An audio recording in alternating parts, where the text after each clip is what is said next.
Evaluatiegesprekken neem ik aan op het eind van het jaar. Al gehad zelfs. De cyclus die ik nu volg is een beetje ook de cyclus die ik gewend ben te volgen. Dus eigenlijk gesteld in het begin van het jaar de doelstellingen.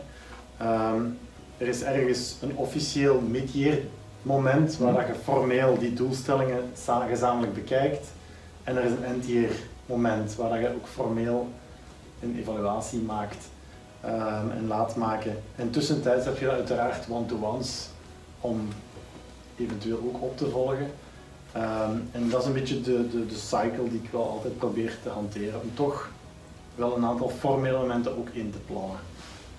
Want anders, door de rush van het jaar, zouden we dat anders misschien vergeten te doen. Het is het menselijke aspect dat in die dingen speelt. Je gaat ervan uit, je hebt met mensen te maken die verwachtingen hebben in hun carrière. Dus Ja. zij willen ook van jou als manager weten natuurlijk van wat verwacht hij van mij, Ja. waar moet ik mezelf in verbeteren, wat zijn mijn werkpunten. En ze verwachten ook ondersteuning van jou. Ja, zeker. Of dat je die aanbiedt op een of andere manier als je het niet zelf doet. Ja. Dus daar moet je rekening mee houden, want ik heb het in het verleden in mijn carrière zelf ook meegemaakt, dat je soms dingen te horen krijgt op zo'n eindevaluatie, waar je eigenlijk in de loop van het jaar nog nooit van gehoord had. En dat is als bestemmeling van het ding heel vervelend, want daar kun je ook niet op voorbereiden, daar kun je niet tegen verweren. Ja.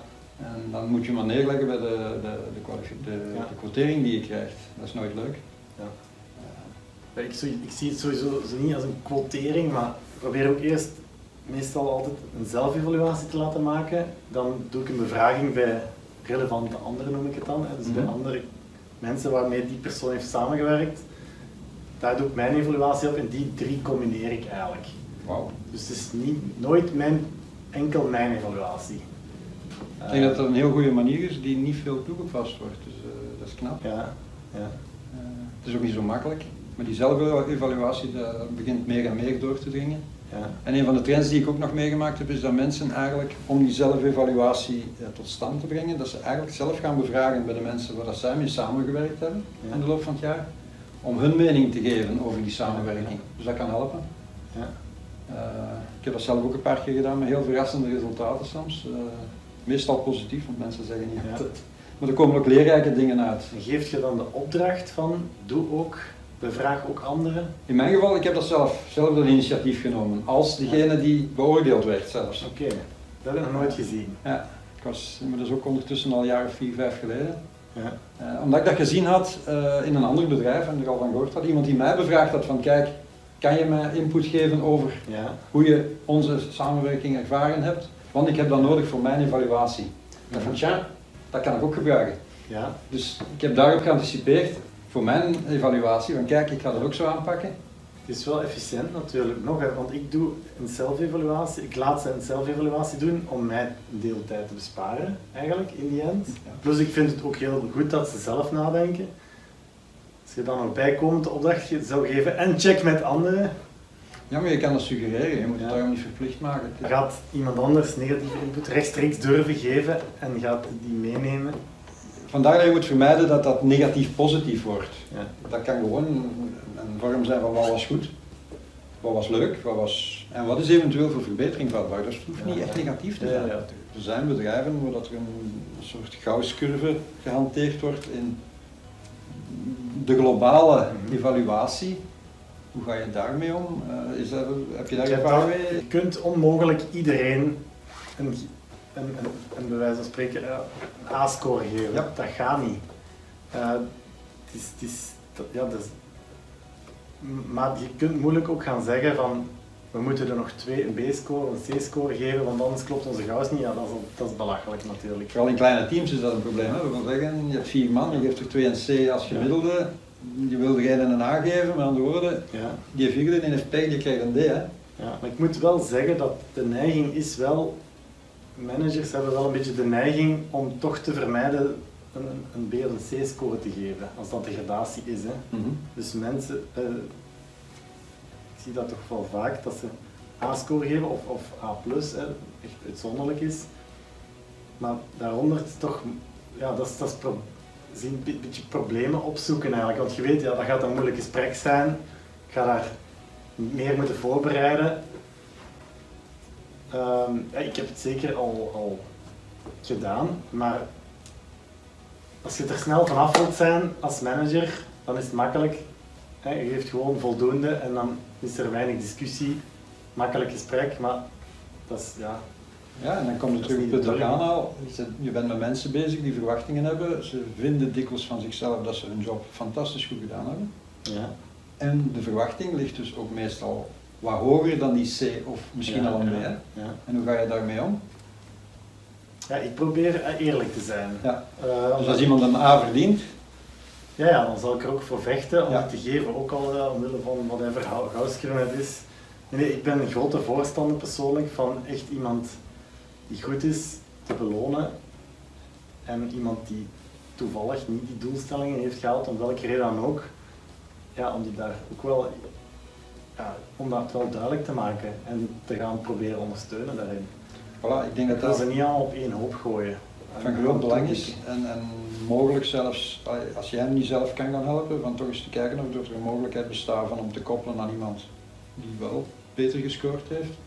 Van Ja. een beetje one-on-one interne coaching te voorzien. Ja, Van oké, goed, ja, op andere manieren, bepaalde werkpunten, ja. kan die dan het jaar erop misschien toch beter scoren. hè? Ja, ja. Het zou in elk geval als manager wel handig zijn als je meer mogelijkheden hebt om die vergoeding, die correcte vergoeding volgens inzet te geven. Mhm. Het is een gevaarlijk ding, vind ik. Ik heb het in het verleden ook dikwijls gezien. Dezelfde situatie die je aanhaalt van oké, daar wordt in IT bijvoorbeeld werd met bonussen gejongleerd, terwijl in andere afdelingen was dat eigenlijk niet zo meteen gangbaar. Ja. En dan krijg je effectief het gevoel van waarom wij niet.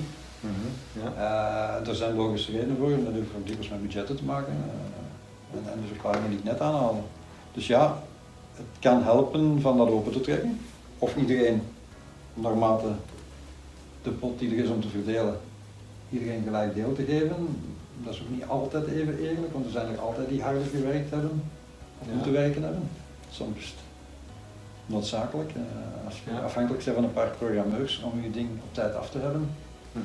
is het bijna logisch, vind ik, dat zij dan ook een iets groter stuk van die koek krijgen. Ja, ik heb ook al meegemaakt, heel het proces en dan in die end is er zo weinig beschikbaar dat dat peanuts zijn. Dus dan vraag je je af, waarom doen we eigenlijk heel die moeilijke oefening? Hè?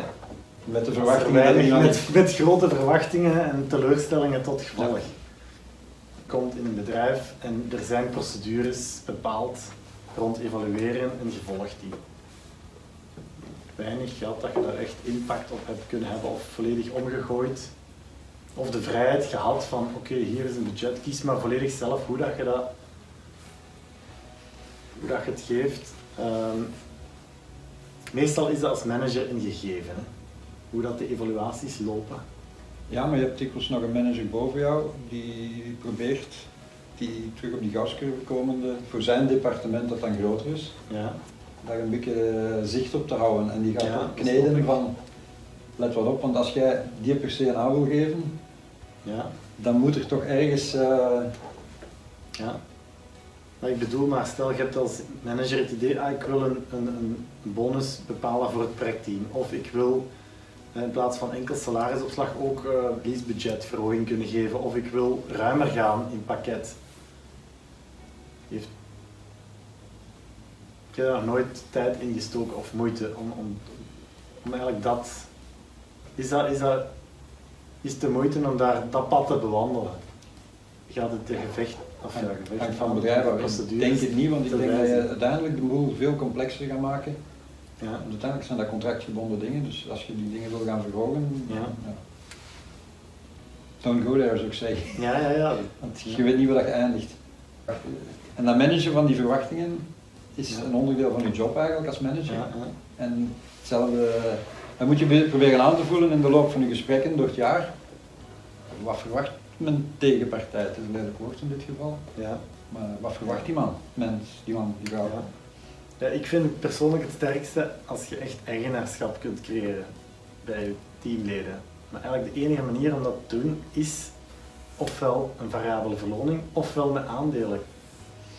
Dat is het allersterkste, hè? Als de medewerker zelf ook deel van Het bedrijf eigenaar wordt. is. Dat is nog niet meegemaakt, maar dat lijkt mij super sterk. Ik heb het meegemaakt, maar dan ook in de algemene zin. Voor iedereen hetzelfde als een bepaalde doelstelling op bedrijfsgebied gehaald werd. En dat was wereldwijd. En was hem gehaald? Ja, en we hebben dan ook zoveel aandelen gekregen. Dat vind ik wel... Maar dat is verschrikkelijk moeilijk te organiseren. Ja. En ik weet niet of dat voor veel mensen de trigger kan zijn van die betrokkenheid en van die... Ik denk dat de meeste mensen zeer tevreden zouden zijn met daar effectief een stukje extra loon op, maar dan komen we op het variabele gedeelte. Ik ben benieuwd wat dat er in de toekomst nog mogelijk gaat zijn alvast.